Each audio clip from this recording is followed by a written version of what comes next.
Hello mga ka-foodie! Welcome back for today's food vlogging. Ito, bumili po ako ng mga fish. Seafoods fiesta tayo ngayon. Araw na to at ito nga.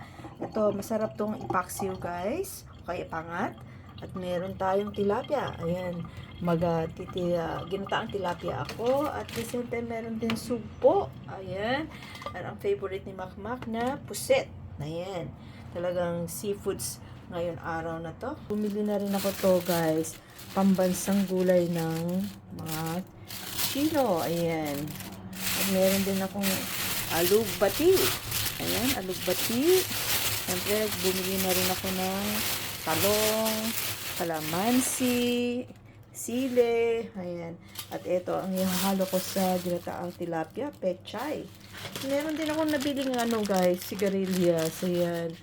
Siyempre, marami pang gulay guys. Ayan, meron tayong talbos ng sayote, kalabasa, bagu beans. Siyempre, ito, pang tinola. Dahon ng sile, puro fresh. Ayan guys.